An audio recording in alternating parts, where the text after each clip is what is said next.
怎么回事？兵车里面死人了！别看了，靠边靠边！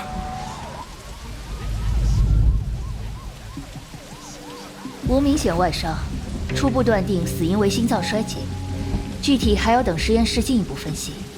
尸体上还是那个标志？没错，这已经是这个月第3起了吧？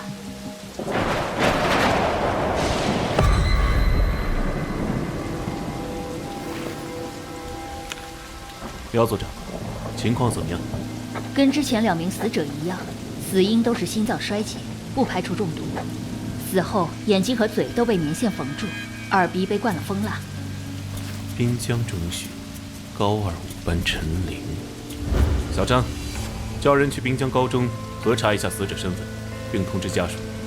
另外，我要3天内附近所有监控资料。是，前队。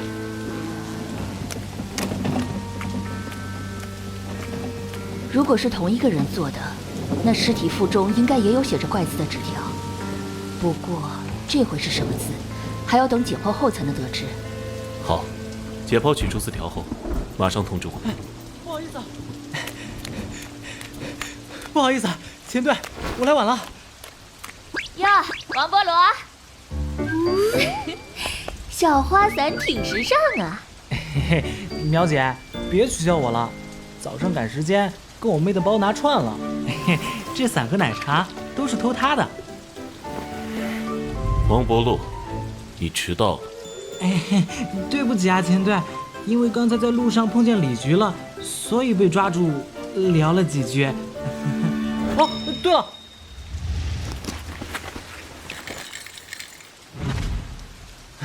他说下着雨，他就不过来现场了。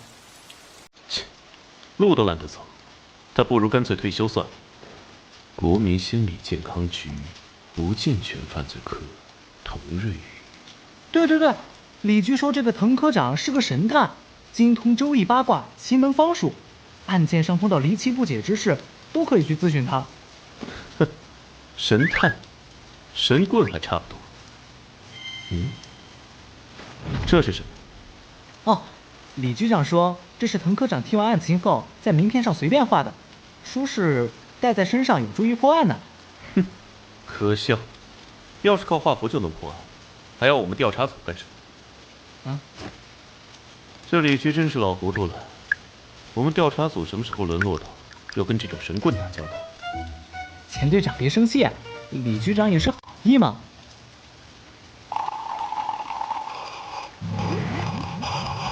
啊！谁允许你在犯罪现场吃东西的？啊！就算是新人，连这点常识都没有吗？刚喝了一口我的红豆珍珠波霸奶茶。哦，对了，钱队，那个小姑娘是谁啊？怎么在这种地方？什么姑娘？就在那里啊。王伯洛，你在说什么？那边根本没人。有啊，她穿着滨江的校服，还在跟我招手呢。王伯洛，你怎么了？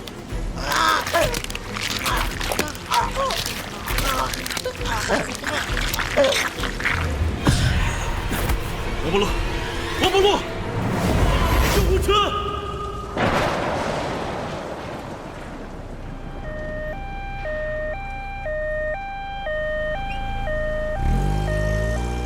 哎，怎么回事？王伯洛说完看见穿滨江校服的姑娘就晕倒了，该不会跟这案子有什么关系啊？你们有空在这里扯淡，不如赶紧把王伯洛吃过的东西拿去化验。是，钱队长。钱队，尸体腹中的字条取出来了，字样照片在这儿。这是，让开！啊，钱队怎么了？果然一样。他是怎么知道的？滕瑞宇，小张，我们去见见这个滕科长。是，前队。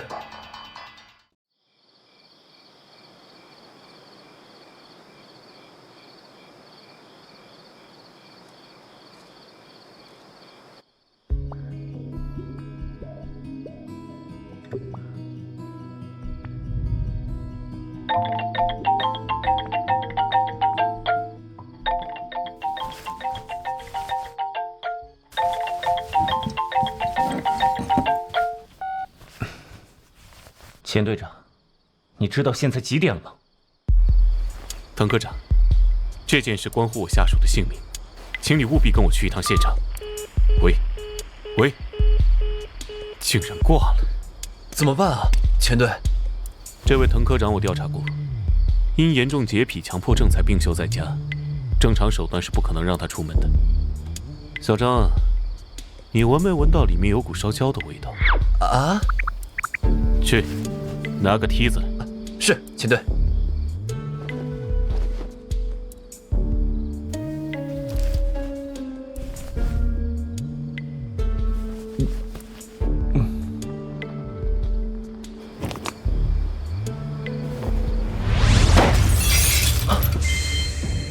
滕瑞宇，我怀疑你家楼下失火，见义勇为，人人有责。现在我有义务把你从危险中救出来。你这是擅闯民宅，我要告你！等你帮我查完这个案子，想怎么告都随便你。查案？我说过吧，我不喜欢出门。钱队长，你请回吧。好，那就不出门，出窗户。你是野人吗？不行，我刚吃完安眠药，没力气，走不动路。哦，啊，哎，你干什么？这样就不用走了。小张，开车门。切，破现代啊！你们调查组就配这种破车？不好意思，回头一定给您配一个顶配3蹦子。你这是求人的态度吗？事关人命，您这也不是救人的态度。小张，开车。关别人的命，又不关我的命，我有什么好在乎的？心理健康局不健全犯罪科，滕瑞宇。录音笔，等等，这是我的声音。对，李局说这个滕科长是个神探，精通周易八卦、奇门方术，案件上碰到离奇不解之事，都可以去咨询他。神探、神棍还差不多，这李局真是老糊涂了。我们调查组什么时候沦落到要跟这种神棍打交道了？这是我跟王伯洛的对话，怎么会？反正我就是个神棍。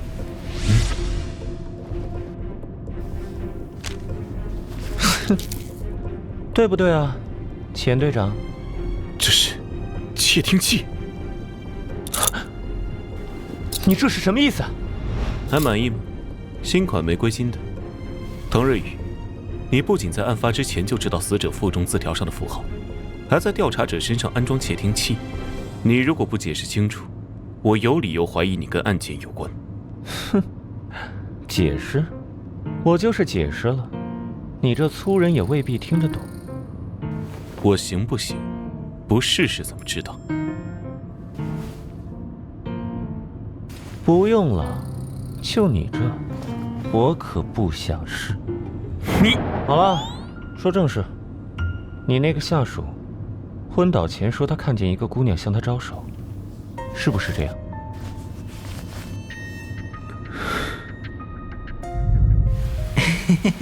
有啊，他穿着滨江的校服，还在跟我招手呢。他不是在招手，而是在比武。武？没错，在殷商甲骨占卜的世数中，武就写作这样。世数？那是什么？唉，跟文盲说话真麻烦啊。世数？那是什么？商代世数不同于现代阴阳二爻，而是以6个数字组成的复杂数字卦，且不用2、3、4，故为1、5、6、7、8、9这6个数字的并列组合。哦，就像彩票算命的。这叫方数学。总之，不管凶手是谁，应该是个精通方数学的人。你的意思是说，凶手在占卜？不，恰恰相反，凶手在按照特定的占卜结果杀人。手给我。啊？根据李局长给我看过的档案，这是之前2个死者腹内发现的2个符号，这是第3个。这3个符号在世数中的意思分别是6、9和5。695有什么含义吗？哼，想知道的话，就把手铐解开。全队，医院到了。那就再靠会儿吧，等看完小王再说。疼，你轻点，就不能轻点吗？我自己会走的。王伯洛怎么样了？前队，患者疑似中毒，引起心力衰竭，仍在昏迷中，但需要明确毒物才能确定对应治疗方案。前队，这是王伯洛喝的那杯奶茶的化验结果。磷酸钙和少量重金属元素，这是什么意思？是骨灰。什么？意思是奶茶里有骨灰。哼，有点意思。磷酸钙和极微量的重金属盐，正是骨灰的主要成分。骨灰有毒吗？不，虽然奶茶里有骨灰很诡异，但骨灰本身却是无毒的。苗小姐说的对，骨灰奶茶无毒，毒物应该另有其他。如果想救人，必须在12小时内明确中毒物。既然奶茶无毒，那骨灰的事回头再说。当务之急是救人，必须先找到毒物。要知道中毒方式才能查出毒物。那王波罗到底是怎么中毒的呢？关于这个，其实还有一种可能，在患者的口腔内发现有奇怪的环形伤口。这是什么？开放性伤口，也就是说，是血液毒素。也就是说，王伯洛有可能不是因为喝了奶茶，而是通过这伤口的血液接触中毒的。没错，但是这样的话，毒素的范围就更大了。所以，就算找到伤口，还是没法知道毒物到底是什么吗？是，抱歉。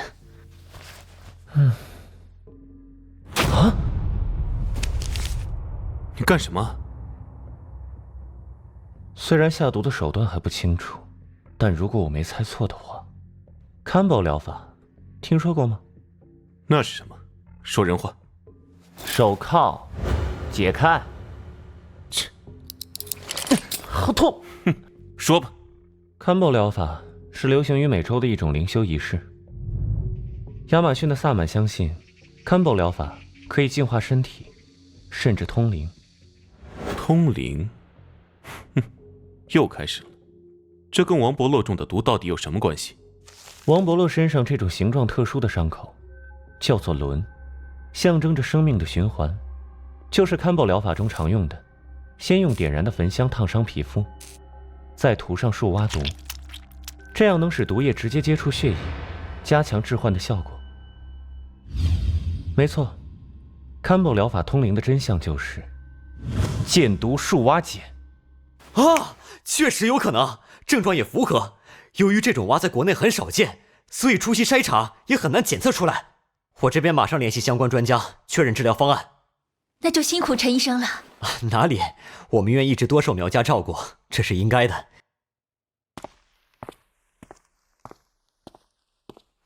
没想到你还懂这些。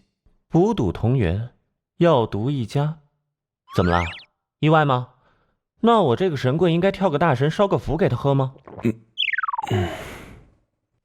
可是从没听说王波罗有灵修的习惯，怎么会有这种伤口呢？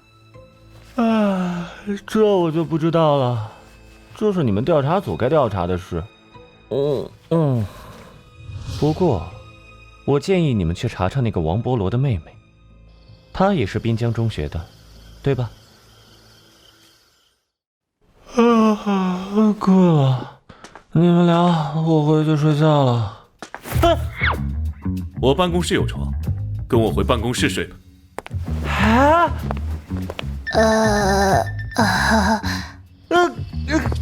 小张，回局里。去办公室睡？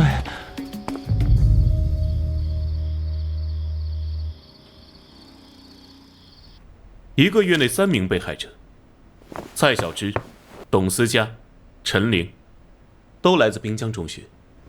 3名被害人眼睛和嘴都被棉线缝住，耳鼻被灌了风了。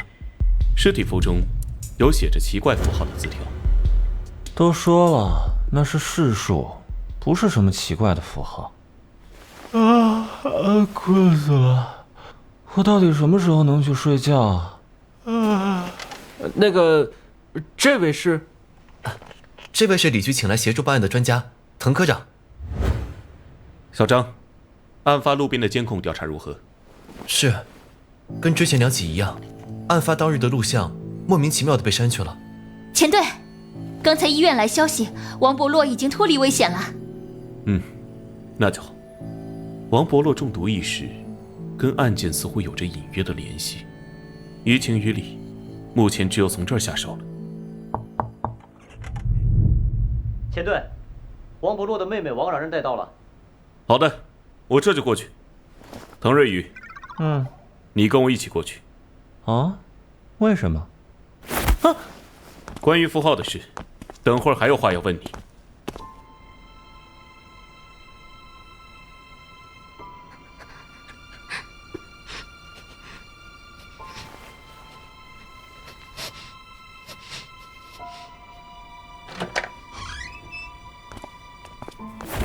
我哥他怎么样了？王伯洛已经脱离危险。幸好。冉冉，你不要害怕，我们有几个问题要问你。只是了解一些情况。好的。王伯洛今早错拿了你的书包，里面有一杯奶茶，那杯奶茶里却检查出骨灰的成分。什么？骨灰？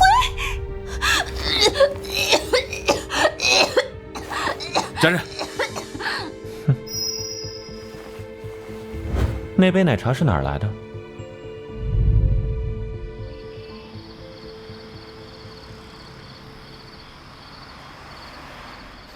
据刚才王冉冉所说，奶茶本来是他买给自己的，只是恰巧被王伯洛拿去。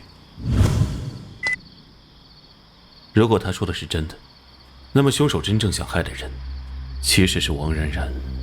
另外，奶茶店也调查过了，老板确实对奶茶里的骨灰毫不知情。现在这件事还有3个疑点。第一，王伯洛舌头上的伤口到底是怎么造成的？据刚才王冉冉所说，将海娜点在舌头上就能得到祝福，是最近学校里女生间流行的游戏。王冉冉与王伯洛兄妹关系很好，于是开玩笑的给王伯洛也点了。都怪我哥才。可是海娜本身无毒，学校里很多人都点了，也没什么事，为何只有王伯洛会出现伤口？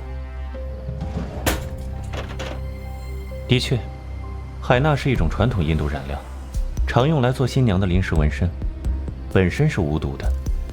只是王冉冉不知道，她所用的海娜是黑色海娜。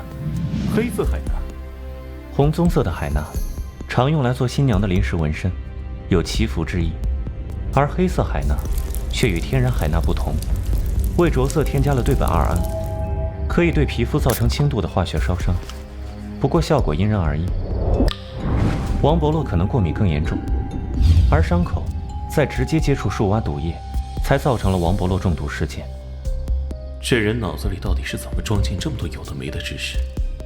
不过还剩下2个疑点：凶手的动机和作案手法，以及最重要的，凶手的身份还是不清楚。王冉冉与前3位死者互不相识，但都是滨江中学的学生，看来只有从学校入手了。现在已经3点多了，你先在我办公室睡3个小时，天一亮我们就去滨江中学。我们？我什么时候答应你要继续跟这案子了？我这个神棍救了你的下属，已经仁至义尽了，还想怎样？谢谢你救了王伯洛，之前武断地说你是神棍，是我的错，我向你道歉。但此案事关几条人命，希望能得到你的帮助。好，说到底，破案是你自己的事，与我无关。我为什么要帮你啊？3名未成年的少女被杀害，难道你无动于衷吗？这世上每天都有人死于非命，人类社会的自然规律而已。我没义务个个都操心。你觉得有人死于非命是自然规律？当然，不仅凶杀，就连死亡更多的战争，都是人类社会的正常且必要的自控现象。如果没有这些，社会也无从存在了。虽然政治不正确，但这是事实。如果你觉得没法接受，那你只是无法理智地面对社会规律，而导致……喂，如果没有人去出生入死，你根本没有命站在这里跟我谈什么规律。你说的没错，我只是说规律的必然，并没有说死亡没有价值。只是抱歉，我这个人很麻木，确实没有那么丰富的感情。至于破案，那毕竟是你们调查组的事，我只是个弱小的平民而已，恕我无能为力。再见。哼，弱小的平民，你的档案上可不是这么说的。滕瑞宇，前2级调查员，出身侦探世家，表面上假托因洁癖病休在家，实际上是因被诊断重度焦虑、抑郁，有精神分裂倾向，沉迷方术并出现幻觉，被地方勒令停职。滕瑞宇，你并不是对人命冷漠的人，你是在害怕什么？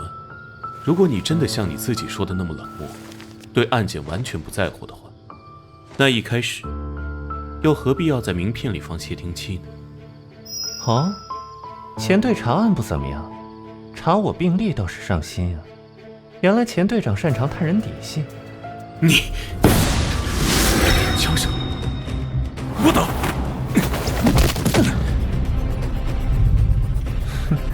果然。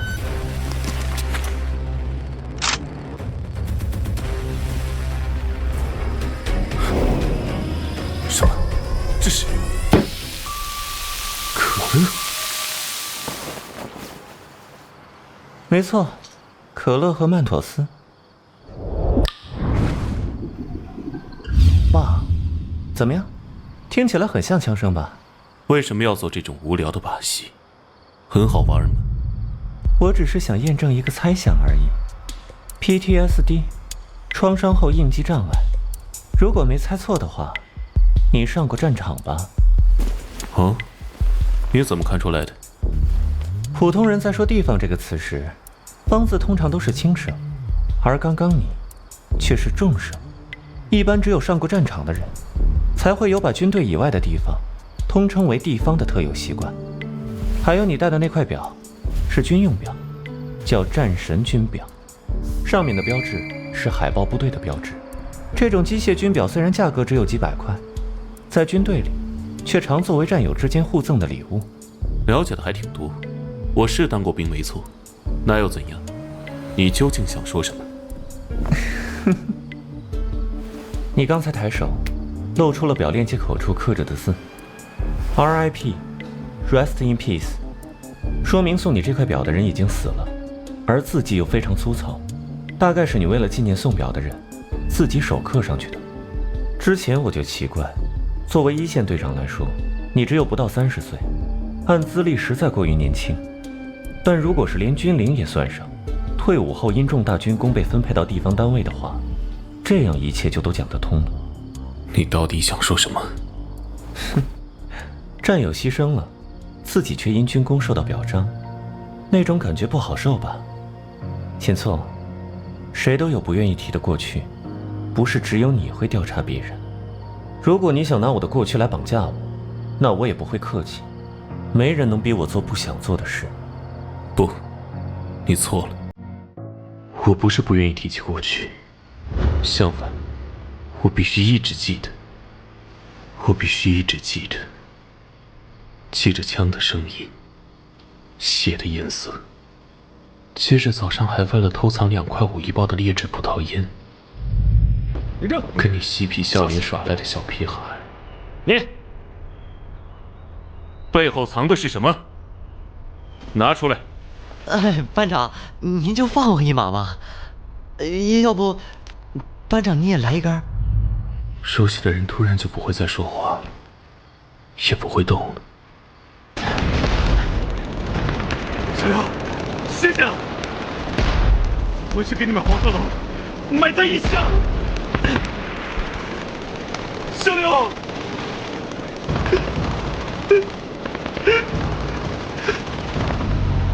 接着一口气做300个俯卧撑，眼都不眨的全联体能冠军。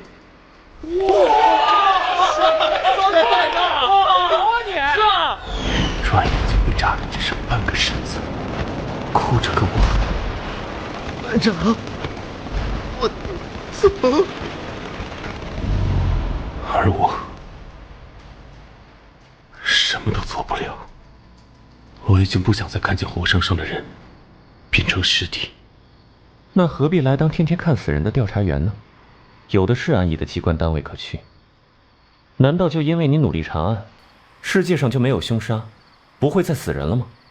人要承认自己的局限性，世界是不会改变的。明明有 PTSD， 何必要折磨自己？还不如放过自己。我16岁就当大头兵，没念过几天书，不明白你说的什么局限性那些道理。我只知道，既然不愿看到死亡，就要亲手抗争。那你呢，唐瑞宇？如果不是3年前你弟弟玩见鬼游戏出事，你也不会沉迷研究方术，变成现在这样吧？李局长与你家世世交，他都告诉我了。同父异母而已，也没有多亲近。怎么，这又是你调查的？算是吧。你刚才说的对，谁都有过去，只不过我选择面对，而你选择逃避。我不逼你，走吧，我送你回家。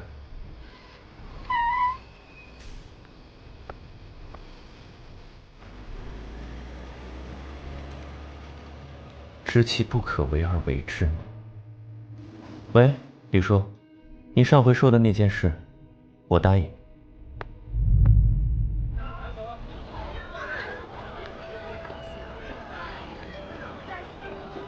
哎，钱队，滕科长呢？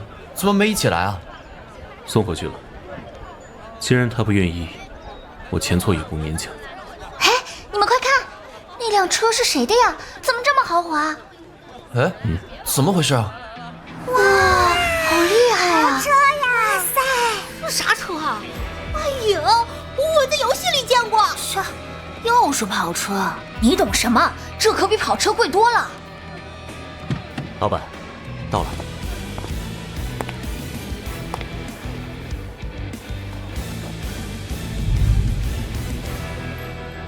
哦，是滕科长。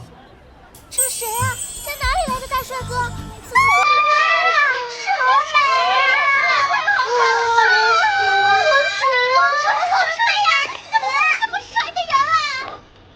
你怎么来了？哦，你还不知道吗？